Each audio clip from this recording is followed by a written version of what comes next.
émission 10 minutes avec Pierre et Christine. On est content de vous retrouver sur le plateau de cette émission pour continuer à parler des actes des apôtres, des choses extraordinaires que Dieu est en train de faire.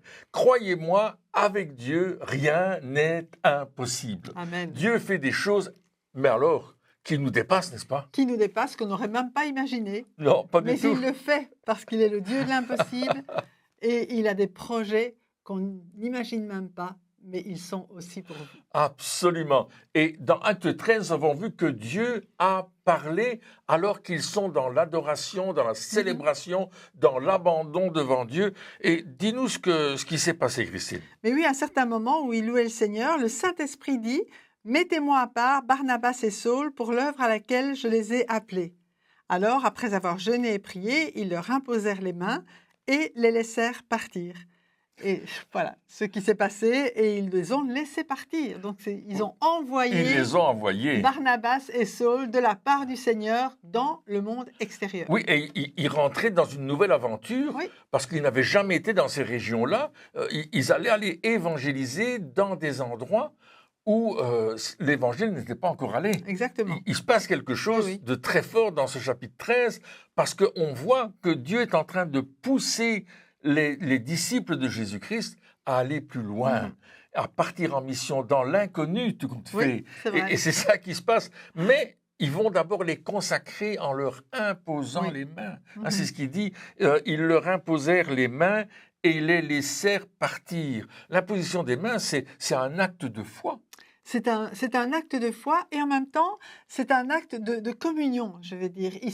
Ils les laissent partir, mais ils restent avec eux. Ils restent solidaires de leur voyage. Et d'ailleurs, après, ils vont revenir pour rendre compte de ce qui s'est passé. Oui, c'est ça qui est intéressant, c'est qu'il y a cet échange. Ils vont faire quelque chose, mais ils vont venir dire ce qui s'est passé. Et c'est toujours intéressant d'avoir des témoignages de ce que Dieu fait dans nos vies. Oui, absolument. Comment Dieu agit dans notre cœur et comment il agit lorsque on prêche l'Évangile, les personnes qui reçoivent Jésus.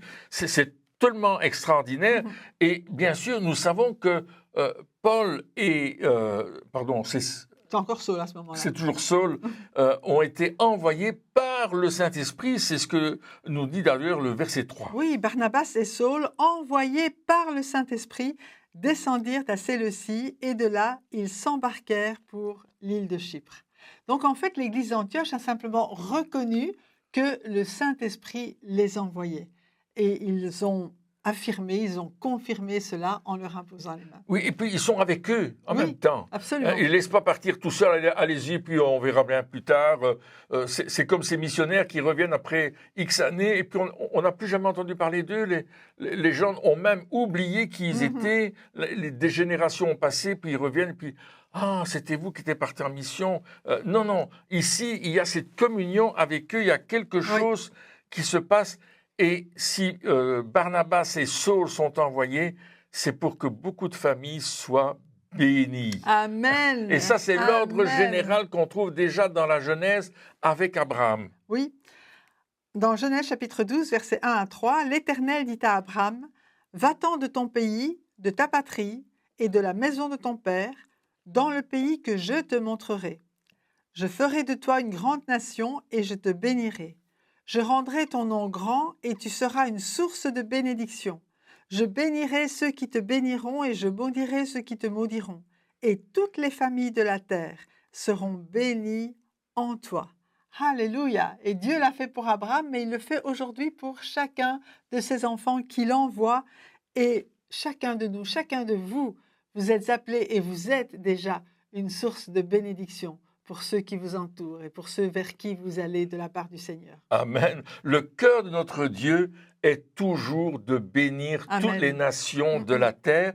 Avec Dieu, il n'y a pas de limite à son amour. D'ailleurs, il est écrit dans la parole de Dieu que Dieu est amour. Amen. Donc, toutes les familles de la terre vont être touchées par Paul et par Barnabas et Saul, et vont être transformées. Et jusqu'à aujourd'hui, nous vivons la bénédiction de l'envoi de ces 2 missionnaires qui sont arrivés avec leur équipe sur l'Europe un peu plus tard. On verra ça dans d'autres émissions. Oui. C'est tellement extraordinaire. Mais déjà, par rapport à Saul, qui deviendra l'apôtre Paul quand même, le 2/3 du Nouveau Testament, c'est lui qui les a écrits. Oui, amen. Et nous l'avons aujourd'hui pour que ce soit notre bénédiction aujourd'hui encore. Lorsque nous apportons l'Évangile, les vies sont transformées, les péchés sont pardonnés, il y a des délivrances, il y a des guérisons, il y a une transformation de la société partout où l'Évangile passe. C'est vrai. Parce que c'est bénéfique, c'est une bénédiction. Amen. La bonne nouvelle du salut en Jésus-Christ, c'est la bénédiction Amen. pour tous ceux qui l'acceptent, n'est-ce pas? Oui. Et dans Jean 3, 17, on nous dit que Jésus lui-même était missionnaire sur la terre. Oui, c'est Dieu qui l'a envoyé. Et il nous dit, Dieu en effet n'a pas envoyé son Fils dans le monde pour qu'il juge le monde, mais pour que le monde soit sauvé par lui. Donc Dieu a envoyé son Fils dans le monde et il continue à envoyer par le Saint-Esprit des missionnaires aujourd'hui dans le monde. Mais quel amour extraordinaire! Merveilleux. Et là, on lit encore dans 1 Jean 4, 9, l'amour de Dieu, en quoi il consiste tout compte L'amour de Dieu a été manifesté envers nous en ce que Dieu a envoyé son Fils unique dans le monde afin que nous vivions par lui. Amen! Waouh!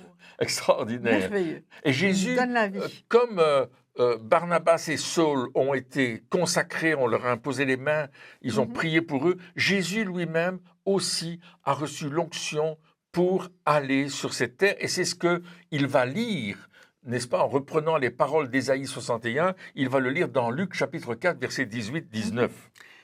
L'Esprit du Seigneur est sur moi, parce qu'il m'a oint pour annoncer une bonne nouvelle aux pauvres.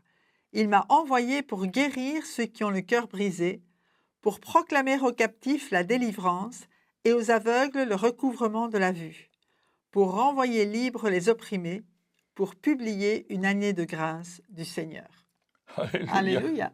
Il a été envoyé dans un but. Dieu l'a envoyé, il a oint pleinement de son esprit pour un but bien précis. Nous sauver à travers sa mort sur la croix, sa mise au tombeau et le 3e jour, sa résurrection, Amen. n'est-ce pas?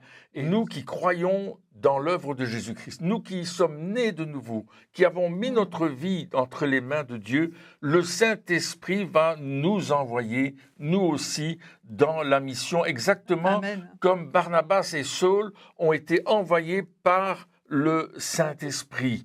Et c'est ce que Dieu veut que nous fassions, nous qui sommes ses disciples. Et voilà ce que Jésus a dit aux disciples dans Jean chapitre 20, versets 21 à 22. Jésus leur dit de nouveau, la paix soit avec vous. Comme le Père m'a envoyé, moi aussi je vous envoie. Et après ces paroles, il souffla sur eux et leur dit, recevez le Saint-Esprit. Voyez-vous, il ne faut pas qu'on soit tout le temps gavé de la parole de Dieu. Hein, il y a beaucoup de chrétiens qui entendent, mais qui ne mettent jamais en pratique, qui ne vont jamais faire ce qu'il faut faire. Ici, il y a une décision à prendre à un certain moment.